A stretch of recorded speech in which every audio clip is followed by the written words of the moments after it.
l'essentiel de l'actualité avec Lionel Durel.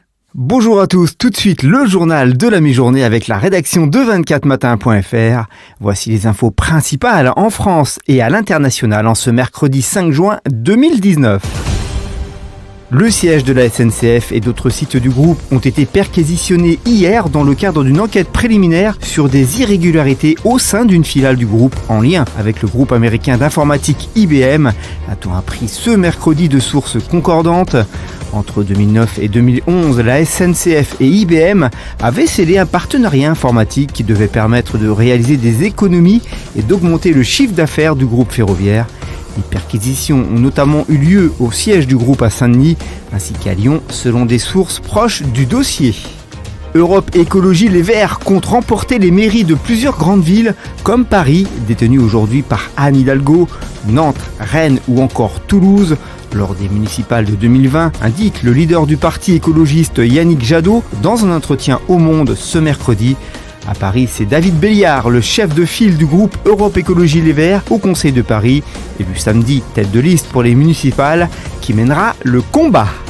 Le ministre de l'économie et des finances Bruno Le Maire a assuré ce mercredi que la Française des Jeux, la FDJ, serait privatisée d'ici la fin d'année si les conditions de marché le permettent.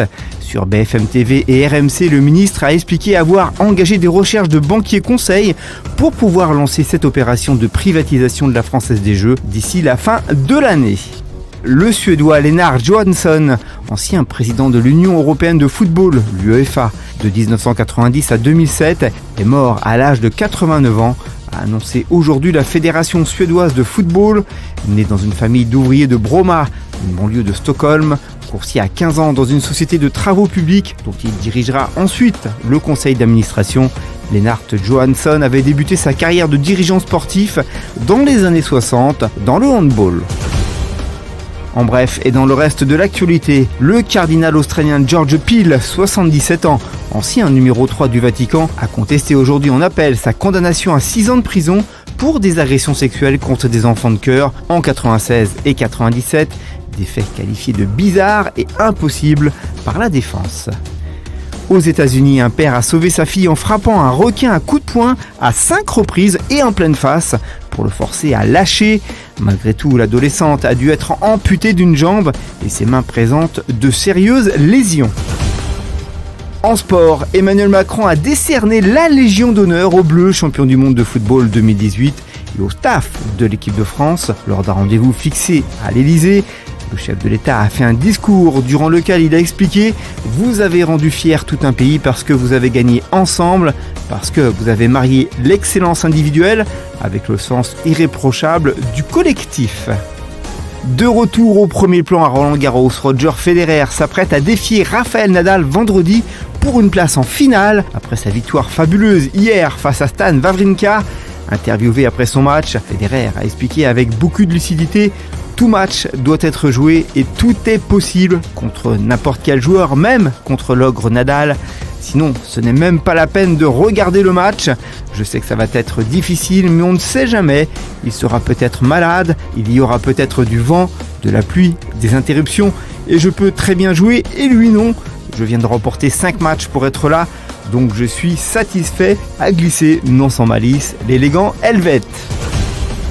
L'actualité du divertissement. Hier, Laurent Ruquier a annoncé le départ de sa polémiste Christine Angot, qui s'ajoute à celui acté de Charles Consigny.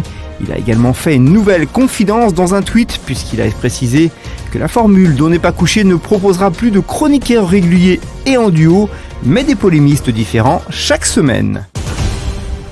Voici votre météo pour demain jeudi. Le matin, par rapport à la veille, les pluies seront en atténuation au fur et à mesure que la dépression responsable du mauvais temps s'évacuera sur l'Allemagne. Quelques averses pourront néanmoins se déclencher à l'ouest, mais les éclaircies seront nombreuses. L'après-midi, des averses seront toujours possibles sur un large quart nord-ouest. Elles seront faibles à modérées. Plus au sud, le temps restera sec et ensoleillé, avec des températures majoritairement de saison.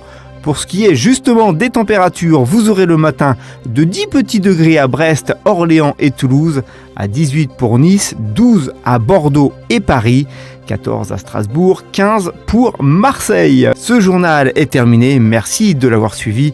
L'actu, elle continue sur notre site 24matin.fr. Quant à nous, on se retrouve comme chaque jour dès 20h pour un résumé de l'actu de la journée sur notre site et nos applications. Bon mercredi à tous malgré la pluie, à jeudi 13h pour un nouveau point sur l'actualité.